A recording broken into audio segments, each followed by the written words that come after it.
कहानी शुरू होती है दूसरे विश्व युद्ध के आखिरी दिनों से। एक शिकिशिमा नाम का कामिकाजी पायलट अपने प्लेन को ऑडो आइलैंड पर उतारता है क्योंकि युद्ध के दौरान उसके प्लेन में कोई खराबी आ जाती है और यहाँ पर कुछ मैकेनिक्स रहते हैं जो कि प्लेन को ठीक करते हैं, लेकिन उन्हें इस प्लेन में कोई खराबी नहीं मिल रही थी। इसलिए वहाँ का मैकेनिक जिसका नाम ताचिबाना है वो शिकिशिमा से कहता है कि हमें बारीकी से ढूंढने पर भी इस प्लेन में कोई खराबी नहीं मिली, पर शिकिशिमा कोई जवाब नहीं देता और मैकेनिक ताचिबाना उसका फेस देखकर समझ जाता है कि युद्ध से भागकर ये प्लेन खराब होने का बहाना बनाकर यहाँ आइलैंड पर आया है। जिसके बाद शिकिशिमा काफी शर्मिंदा हो जाता है, पर एक जूनियर मैकेनिक आकर कहता है कि तुमने यहाँ आकर कुछ गलत नहीं किया, क्योंकि ये बात तो पूरा देश जानता है कि कामिकाजी पायलट चाहे अपनी जान भी दे दें तो भी ये जंग हम नहीं जीत सकते। तब भी शिकिशिमा देखता है कि वहाँ कुछ एक तरह की मछलियां पानी के ऊपर आ गई हैं। अब थोड़ी देर बाद रात होने लगती है और तभी वहाँ इमरजेंसी सायरन बजने की आवाज सुनाई देती है और वहाँ सबको लगता है कि हमारे ऊपर दुश्मन का हमला होने वाला है। लेकिन वहाँ पर उनको एक बड़ा सा जानवर दिखाई देता है जिसको देखकर सारे घबरा जाते हैं और उन्हें समझ नहीं आता कि ये क्या चीज है। लेकिन उनमें से एक कहता है कि शायद ये गॉडजिला है। मुझे एक बुजुर्ग ने बताया था जब समुद्र तल की मछलियां ऊपर दिखे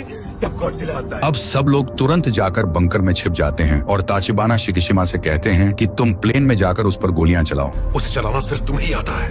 उस 20 mm गन से कोई जिंदा नहीं बच सकता। शिकिशिमा अब डरते हुए प्लेन में जाता है, लेकिन वो डर के मारे गोलियां नहीं चला पाता है। इधर वो गॉडजिला उस बंकर की तरफ आने लगता है, जिसे देखकर वो लोग उस पर फायर शुरू कर देते हैं, लेकिन उस पर गोलियों का कोई असर नहीं होता और वो वहाँ सबको कुचलने लगता है। इधर शिकिशिमा डर के मारे एक भी गोली नहीं चलाता है और प्लेन से उतरकर भागने लगता है, लेकिन तभी धमाके की वजह से वह बेहोश हो जाता है। सुबह जब वो होश में आता है तो वो देखता है कि सब लोग मारे जा चुके हैं और एक बंदा उनकी लाशें इकट्ठा कर रहा है। वो शिकिशिमा को देखते ही उस पर गुस्सा करने लगता है। कोई नहीं बचा, ये सब तेरी वजह से हुआ है। कायर। अब सब लोग अपने घर जा रहे होते हैं और वो बंदा गुस्से में उसको कुछ फोटोज देता है। इसके बाद जब शिकिशिमा घर वापस लौटता है तो वो देखता है कि युद्ध की वजह से उसका शहर पूरा बर्बाद हो चुका है और उसका घर भी उजड़ चुका है। उसे वहाँ पर एक औरत मिलती है जिसका नाम सुमिको था, लेकिन वो भी शिकिशिमा को जिंदा देखकर उस पर गुस्सा करने लगती है। जंग छोड़कर भाग कर आ गए, जरा भी शर्म नहीं आई तुम्हें?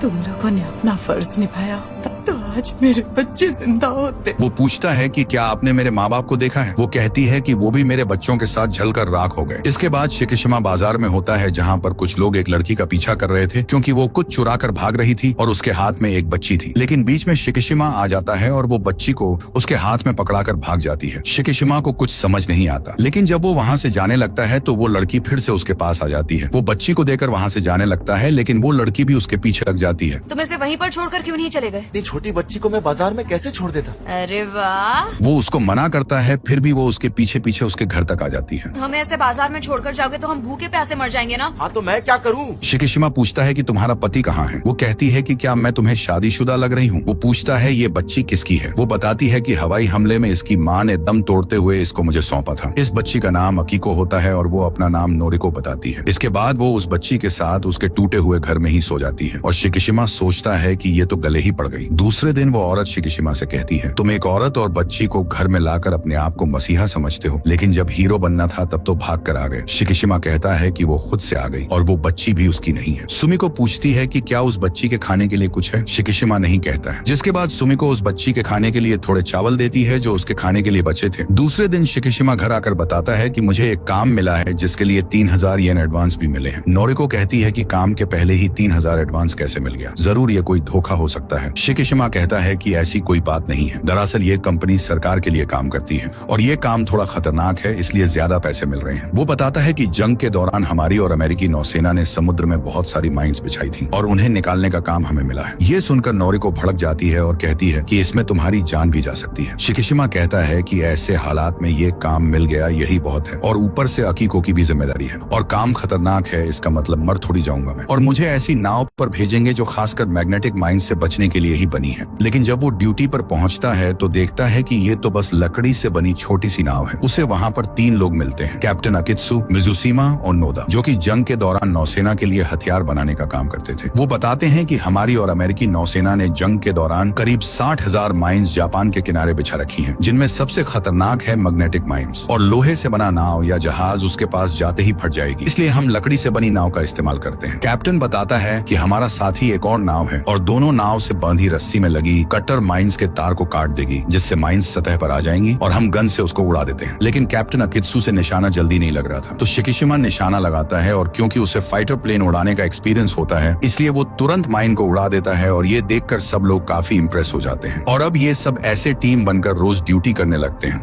और ये दोनों मिलकर अकीको की अच्छी परवरिश कर रहे होते हैं। और अब अकीको भी थोड़ी बड़ी हो चुकी है और उन पैसों से शिकिशिमा ने अपने टूटे हुए घर को भी ठीक करवा लिया होता है। कुछ दिन बाद वो अपने टीममेट्स को अपने घर डिनर पर बुलाता है। वहाँ पर नोदा नोरिको की फोटो ले रहे होते हैं और उन सबको लग रहा होता है कि शिकिशिमा शादीशुदा है, पर उनको पता चलता है कि ये तो शादीशुदा नहीं है। फिर वो पूछते हैं कि ये बच्ची किसकी है। शिकिशिमा उनको सब कुछ बताता है। तभी अकीको उसे पापा कहती है, जिस पर वो कहता है कि मैं तुम्हारा पापा नहीं हूँ। वो लोग कहते हैं कि किस्मत ने ही तुम तीनों को मिलाया है और तुम्हें इनको अपना लेना चाहिए, लेकिन शिकिशिमा साफ साफ ना कह देता है और ये सब नोरिको बस सुन रही होती है। फिर एक दिन जब शिकिशिमा घर लौटता है तो वो देखता है कि नोरिको ने कुछ अलग ड्रेस पहनी हुई है। वो बताती है कि मुझे गिंजा शहर के एक ऑफिस में नौकरी मिली है। शिकिशिमा कहता है कि मैं पैसे कमा तो रहा हूँ, तुम्हें काम करने की क्या जरूरत है। नोरिको बताती है कि मैं हमेशा अपने पैरों पर खड़े रहना चाहती थी और तुम्हारे साथ रही तो तुम्हारी भी कभी शादी नहीं होगी। वो कहता है अकीको का ख्याल कौन रखेगा। वो कहती है कि सुमिको जी ने कहा है कि वो मेरे काम से लौटने तक अकीको का ख्याल रखेंगी। फिर जब वो एक दिन काम पर होते हैं तो उन्हें एक जहाज बुरी तरह से बर्बाद हुई दिखती है। वो सोचते हैं कि क्या इस जहाज का ये हाल किसी बड़ी शार्क या भेल ने किया है। डॉक्टर नोडा कहते हैं कि ये काम किसी शार्क या भेल ने नहीं किया और ना ही किसी हथियार का लगता है, ये काम तो किसी बड़े जानवर का लगता है। तभी शिकिशिमा वहाँ पर कुछ मछलियों को देखता है और कहता है कि जंग के दौरान मैंने ओडो आइलैंड पर ऐसी ही मछलियां देखा था जिसके बाद गॉडजिला आया था, लेकिन उनको विश्वास नहीं हो रहा था। कैप्टन कहता है कि ऐसी कोई चीज नहीं होती, पर शिकिशिमा बताता है कि वो एक कामिकाजी पायलट हुआ करता था और उस आइलैंड पर वो मैकेनिक्स को कोई हथियार ने नहीं बल्कि गॉडजिला ने मारा था। ये सुनकर मिजुशिमा घबरा जाता है और कहता है कि अगर इतने बड़े जहाज का ये हाल हुआ है तो हम इस छोटी सी नाव से उसका सामना कैसे करेंगे। डॉक्टर नोडा कहते हैं कि सब्र रखो, सिंगापुर से ताकाओ जहाज आ रहा है और अब उसके आने तक हमें उस जानवर को यहीं रोक कर रखना है और आज जो हम करने वाले हैं वो किसी को भी बताने से मना किया गया है। इसके बाद वो लोग 2 माइंस को नाव पर रख लिए होते हैं हथियार की तरह इस्तेमाल करने के लिए, लेकिन तभी शिकिशिमा देखता है कि बहुत सारी मछलियां उस सतह पर आ चुकी हैं। वो तुरंत सबको सावधान करने लगता है कि अब गॉडजिला आने वाला है और कैप्टन भी दूसरी नाव को कांटेक्ट करके उसको सावधान करता है, लेकिन तभी वो देखते हैं कि वो बड़ा सा जानवर उस नाव को कुछ ही सेकंड में बर्बाद कर देता है और अब इनकी तरफ बढ़ने लगता है। वो लोग तुरंत नाव को भगाने लगते हैं और साथ ही साथ एक माइन को पानी में उसके पास छोड़कर उसको ब्लास्ट करते हैं, लेकिन उससे गॉडजिला और भी आक्रामक हो जाता है, जिसके बाद शिकिशिमा उस पर गोलियां चलाता है लेकिन उस पर कोई असर नहीं होता है। तभी डॉक्टर नोडा कहते हैं कि हम लोग उसके मुंह में माइन फोड़ते हैं, जिसके बाद वो दूसरी माइन को उसके मुंह तक पहुंचा तो देते हैं, लेकिन स्विच घुमाने पर वो नहीं फूटता है और वो देखते हैं तो उसकी वायर कटी हुई थी, लेकिन तभी शिकिशिमा गोलियों से उसके मुंह में पड़े माइन पर निशाना लगाता है और वो फूट भी जाती है, लेकिन वो लोग देखते हैं कि वो तुरंत ही पूरी तरह से रिवाइव हो चुका है और इस बार वो अपनी एटॉमिक ब्रीथ उन पर छोड़ने ही वाला होता है। तभी वहाँ पर वो लड़ाकू जहाज आ जाती है और उस पर तोपों से हमला करने लगती है, जिसके बाद गॉडजिला सीधा उस जहाज की तरफ बढ़ता है और उस पर तोड़फोड़ करने लगता है। वो लोग उस पर तोपों से हमला कर रहे थे जिससे वो पानी में गिर जा रहा था, लेकिन तुरंत ही वो उठकर तोड़फोड़ शुरू कर दे रहा था। इसके बाद वो पानी के अंदर से ही अपनी एटॉमिक ब्रीथ छोड़ता है और वो जहाज 1 सेकंड में खत्म हो जाती है और गॉडजिला वहाँ से चला जाता है। इसके बाद जब शिकिशिमा की नींद खुलती है तो वो देखता है कि वो एक हॉस्पिटल में है। वो पूछता है कि गॉडजिला का क्या हुआ। नोडा कहते हैं कि वो कहाँ गया उस बारे में कुछ पता नहीं चला। शिकिशिमा कहता है कि वो टोक्यो की तरफ जा रहा था, हमें जल्दी से शहर खाली करवाना होगा वरना बहुत जाने जाएंगी। नोडा उसको शांत कराते हुए कहते हैं कि सरकार ने ये बात अभी लोगों से नहीं बताई, उन्हें डर है कि लोग घबरा ना जाएं और सरकार इसकी जिम्मेदारी लेने को तैयार नहीं क्योंकि अफरा तफरी मच जाएगी। इसके बाद रात को जब शिकिशिमा घर पर होता है तब नोरिको उससे पूछती है कि वहाँ हुआ क्या था, लेकिन शिकिशिमा नहीं बता रहा था, जिस पर नोरिको कहती है कि जब से तुमने सड़क से हमें आसरा दिया है तब से हम साथ में सब सहे हैं। मैंने अपने बारे में तुम्हें सब कुछ बताया लेकिन तुम कुछ नहीं बताते, आखिर कौन सा बोझ मन में लिए हुए हो। तब शिकिशिमा बताना शुरू करता है कि मैं फर्ज से भागने वाला एक कामिकाजी पायलट हूँ। उस ओडो आइलैंड पर भी मैं किसी को उस गॉडजिला से नहीं बचा पाया। वो सब मेरे सपने में आते हैं और पूछते हैं कि हमें छोड़कर तू क्यों जिंदा बच गया। नोरिको उसे समझाती है कि जंग से बचने के बाद सबको जीने का हक है, लेकिन शिकिशिमा बस रोए जा रहा था। दूसरे दिन टोक्यो की नौसेना देखती है कि वो बड़ा सा जानवर फिर से आ चुका है और अब वो टोक्यो की तरफ बढ़ रहा है और वो लोग उसे रोक नहीं पा रहे थे। तभी पूरे शहर में अनाउंस किया जाता है कि एक विशाल जानवर गिंजा शहर की तरफ तेजी से आ रहा है, आप सभी किसी सुरक्षित जगह चले जाएं। इधर नोरिको मेट्रो में बैठी होती है, तभी गॉडजिला आतंक मचाते हुए वहां आ जाता है और मेट्रो के साथ तोड़फोड़ करने लगता है, जिससे नोरिको पानी में गिर जाती है। फिर वो पानी से निकलकर सड़क पर आई होती है लेकिन उसके होश उड़े होते हैं, लेकिन तभी शिकिशिमा वहां आ जाता है नोरिको को बचाने के लिए। सब लोग सड़क पर भाग रहे होते हैं और गॉडजिला सबको कुचले जा रहा था और अब गॉडजिला एटॉमिक ब्रीथ के लिए रेडी हो जाता है और वो एक जोर से हमला करता है जिससे बहुत सारी बिल्डिंग्स तबाह होने लगी और और वो एटॉमिक वेव अब इनकी तरफ तेजी से आ रही थी, लेकिन नोरिको शिकिशिमा को बचाने के चक्कर में खुद खत्म हो जाती है, जिसके बाद शिकिशिमा को बहुत गुस्सा आने लगता है। इसके बाद नोरिको की याद में सभी दुखी होते हैं और अकीको बस रोए जा रही थी। तभी डॉक्टर नोडा आकर शिकिशिमा से कहते हैं कि सरकार गॉडजिला पर काबू पाने के लिए एक खुफिया तरकीब आजमाना चाहती है हम जैसों की मदद से, लेकिन कामयाबी मिलेगी या नहीं ये कह नहीं सकते। इसके बाद वो लोग एक मीटिंग में जाते हैं जहां आर्मी कैप्टन ने सभी नेवी अफसरों को बुलाया था। वो कहते हैं कि हमारे पास ऐसा कोई हथियार नहीं है जो गॉडजिला को चोट पहुंचा सके और किसी और देश की सरकार भी हमारी मदद नहीं करेगी, इसलिए अब हमें ही इसका समाधान निकालना होगा। इसके बाद डॉक्टर केंजी डेमोन्स्ट्रेशन दिखाते हुए कहते हैं कि हम गॉडजिला के चारों तरफ सिलेंडर के जरिए फ्रेऑन गैस छोड़ेंगे, जिससे वो समुद्र के पानी से अलग हो जाएगा और वो पानी के अंदर डूब जाएगा, और इसके लिए हम उसे समुद्र के सबसे गहरे जगह सगामी ट्रेंच के पास बुलाएंगे, जिससे ज्यादा गहराई में जाने की वजह से वो पानी के दबाव से दबकर मर जाएगा। ये देखकर कैप्टन अकित्सु और मिजुशिमा को लगता है कि हमारे साथ काम करने वाला डॉक्टर तो बहुत पहुंची हुई चीज है और हमें पता ही नहीं था। तभी शिकिशिमा उनसे पूछता है कि क्या आपको यकीन है कि इस तकनीक से वो गॉडजिला मर जाएगा। वो कहते हैं कि यकीन तो नहीं है पर अंदाजा लगाया जा सकता है। लेकिन ये सुनकर शिकिशिमा गुस्से में वहां से जाने लगता है, पर वो उसे रुकवाकर कहते हैं कि पहले पूरी बात तो सुन लो। फिर वो बताते हैं कि मेरे पास प्लान बी भी है। वो सबको खिड़की से बाहर देखने को कहते हैं और बताते हैं कि अगर वो समुद्र के दबाव से नहीं मरा तो हम उसके बड़े बैलून के अंदर कार्बन डाइऑक्साइड गैस छोड़ेंगे, जिससे वो तुरंत फूल जाएंगे और गॉडजिला तेजी से ऊपर आने लगेगा और इस तेजी से घटते हुए दबाव को वह झेल नहीं पाएगा और वो मर जाएगा। इसके बाद कैप्टन कहते हैं कि अब इस देश के भविष्य की रक्षा हम सबको करनी होगी, क्या आप लोग साथ देंगे? लेकिन बहुत लोग तैयार नहीं होते इस खतरे से लड़ने के लिए और चले जाते हैं। वहीं बहुत लोग तैयार हो जाते हैं इस मुसीबत से लड़ने के लिए। हम नौसैनिकों से बेहतर जहाज को कोई चला सकता है? हमारे अलावा और कौन करेगा? फिर दोस्तों,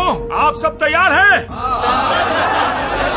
फिर वो लोग एक रेस्टोरेंट में होते हैं जहां पर अकित्सु पूछता है कि हम लोग गॉडजिला को बुलाएंगे कैसे, जिस पर नोडा कहते हैं कि हम लोग पानी के अंदर चलने वाले स्पीकर में गॉडजिला की आवाज को चलाएंगे, जो कि मैंने माइन निकालने के टाइम रिकॉर्ड किया था। उसे लगेगा कि कोई दूसरा गॉडजिला उसके इलाके में कब्जा करने की कोशिश कर रहा है और वो उस आवाज की तरफ आने लगेगा। तभी शिकिशिमा नोडा से कहता है कि क्या आप मुझे एक फाइटर प्लेन दिला सकते हैं जिससे मैं गॉडजिला का ध्यान खींचकर सगामी बे तक ला सकूं। अकित्सु कहता है कि तुम्हें मरने का शौक है क्या, या तुम नोरिको का बदला लेना चाहते हो? अगर तुम्हें इतनी ही उसकी फिक्र थी तो उससे शादी क्यों नहीं की? जिस पर वो कहता है कि आपको क्या लगता है मैं उससे शादी नहीं करना चाहता था। मैंने इसलिए नहीं किया क्योंकि अभी तक मेरी जंग खत्म नहीं हुई, लेकिन सभी फाइटर प्लेन को सरकार ने रद्द कर दिया था। फिर भी नोडा एक पुरानी प्लेन शिकिशिमा को दिखाते हैं, लेकिन वो उड़ने की हालत में नहीं थी और इसे ठीक करने के लिए एक बहुत बड़े मैकेनिक की जरूरत थी। तभी शिकिशिमा को मैकेनिक ताचिबाना की याद आती है, जिन्होंने ऑडो आइलैंड पर उसकी प्लेन को ठीक किया था। वो अब जल्दी से उनकी तलाश में लग जाता है और हर जगह से उनकी जानकारी लेता है और उनको ढूंढने की कोशिश करता है, लेकिन कहीं उनका पता नहीं चल पा रहा था। लेकिन वो कहता है कि ताचिबाना के अलावा ये कोई नहीं कर सकता। फिर उसके दिमाग में एक तरकीब सूझती है। वो ताचिबाना सर के बारे में उल्टी सीधी खबर फैलाने लगता है कि उस ऑडो आइलैंड पर सबकी मौत उनकी वजह से हुई थी, जिसके बाद मैकेनिक ताचिबाना खुद ही उसे ढूंढते हुए आ जाते हैं और उसे पीटने लगते हैं। तब वो उनसे माफी मांगता है और बताता है कि मैंने आपको ढूंढने के लिए ये झूठ फैलाया। इसके बाद वो उस प्लेन को ठीक करने की रिक्वेस्ट करता है और कहता है कि इस प्लेन को आप पूरी तरह से बारूद से भर दीजिए, जिससे ये प्लेन मैं उसके मुंह में ब्लास्ट कर सकूं। इसके बाद डॉक्टर नोडा पूरी टीम को बताते हैं कि जिस रफ्तार से गॉडजिला आगे की तरफ बढ़ रहा है वो कल सुबह 11 बजे तक टोक्यो पहुंच जाएगा, इसलिए हमें किसी भी हाल में कल सुबह 8 बजे तक अपने जहाजों के साथ तैयार रहना होगा। इस जंग को लड़ने के लिए मिजुशिमा भी जिद कर रहा था, लेकिन वो दोनों उसे मना कर देते हैं क्योंकि उसे जंग का कोई अनुभव नहीं था और उसकी एक हाथ भी फ्रैक्चर हो चुकी थी। लेकिन फिर वो बहुत जिद करता रहा। फिर जब शिकिशिमा घर पहुंचता है तो देखता है कि अकीको ने एक पेंटिंग बनाई है जिसमें शिकिशिमा, नोरिको और खुद होती है और वो माँ को याद करके रोने लगती है। दूसरे दिन ही शिकिशिमा ताचिबाना के पास पहुंच जाता है जहाँ पर उन्होंने प्लेन को ठीक कर दिया था और बताते हैं कि इस लीवर को खींचते ही बारूद से भरा ये प्लेन ब्लास्ट होने के लिए रेडी हो जाएगा। इधर सुमिको को एक एनवेलप में कुछ पैसे और एक खत मिलता है जिसमें शिकिशिमा ने अकीको का ख्याल रखने को कहा था। इसके बाद वो सभी लोग प्लान के मुताबिक तैयार होते हैं, लेकिन गॉडजिला सगामी ट्रेंच की ओर जाने के बजाय टोक्यो के इलाके में आ जाता है और तोड़फोड़ मचाने लगता है। लेकिन तभी शिकिशिमा भी अपनी उड़ान भर चुका था और वो बताता है कि मैं गॉडजिला का ध्यान खींचकर उसको सगामी की तरफ लेकर आता हूँ। कैप्टन कहते हैं कि अकीको के लिए जिंदा लौटना, वरना मैं तुम्हें माफ नहीं करूंगा, लेकिन वो कोई जवाब नहीं देता। तब तक वो उसका ध्यान खींचकर उसको सगामी की तरफ भी लेकर आ जाता है और अब बारी थी नौसेना की। वो लोग अब गॉडजिला को फ्रेऑन गैस से बांधने के लिए आगे बढ़ते हैं, लेकिन तभी वो अपना न्यूक्लियर ब्रीथ उनकी तरफ छोड़ता है, जिसको देखकर सारे लोग घबरा जाते हैं और वापस लौटने का फैसला करते हैं। लेकिन नोडा कहते हैं कि यही सही मौका है। वो एक बार हमला करने के बाद दूसरी बार करने में टाइम लेता है। इसके बाद वो लोग उसको चारों तरफ से फ्रेऑन गैस सिलेंडरों से बांध देते हैं और वो फिर से हमला करने ही वाला था, तभी गैस को रिलीज कर दिया जाता है और गॉडजिला तेजी से समुद्र की गहराई में गिरने लगता है और 1500 मीटर तक नीचे चला जाता है। लेकिन अभी तक वो मरा नहीं था, इसलिए डॉक्टर अब प्लान बी को एक्टिवेट करते हैं जिससे उन बैलून्स में गैस भर जाती है और गॉडजिला तेजी से ऊपर की ओर आने लगता है। लेकिन वो 800 मीटर तक पहुंचते ही रुक जाता है और वो देखते हैं कि सारे गुब्बारे बाहर आ चुके हैं और वो फिर से बच चुका है। तभी कैप्टन अब्जाजुम जहाजों की मदद से गॉडजिला को ऊपर खींचने का ऑर्डर देते हैं, लेकिन ये तरकीब भी काम नहीं करती और वो क्रेन भी टूट जाते हैं। लेकिन तभी मिज़ुशिमा बताता है कि वो जहाजों का एक ग्रुप बनाकर यहाँ तक पहुंच चुका है और अब वो सारे जहाज मिलकर गॉडजिला को ऊपर की तरफ खींच लाते हैं। लेकिन वो देखते हैं गॉडजिला को कुछ ज्यादा नुकसान नहीं हुआ है और अब वो एक बार फिर से न्यूक्लियर ब्रीच से हमले करने के लिए रेडी हो जाता है और ये देखकर सब लोगों को अपनी मौत दिखने लगती है। लेकिन इससे पहले कि वो हमला करता तभी शिकिशिमा आ जाता है और वो अपने प्लेन को उसके मुंह में क्रैश कर देता है और गॉडजिला का मुंह फट जाता है और उसकी न्यूक्लियर एनर्जी उसका शरीर चीरते हुए बाहर निकलने लगती है, जिससे वो वहीं ढह जाता है। तभी वो देखते हैं कि शिकिशिमा भी अपने प्लेन से इजेक्ट हो चुका है, क्योंकि प्लेन को रिपेयर करते समय ताचिबाना ने उसमें इजेक्शन सीट भी लगा दिया होता है। इसके बाद सब लोग शिकिशिमा को सैल्यूट करते हैं और जब वो वापस लौटता है तभी वहाँ पर सुमिको आ जाती है और उसे कुछ बताती है और वो तुरंत एक हॉस्पिटल में पहुंचता है और देखता है कि नोरिको एक बेड पर है। वो फूट फूट कर रोने लगता है। अब तो तुम्हारी जंग खत्म हुई ना। तो अगर आपको यह कहानी पसंद आई तो इस वीडियो को लाइक और चैनल को सब्सक्राइब जरूर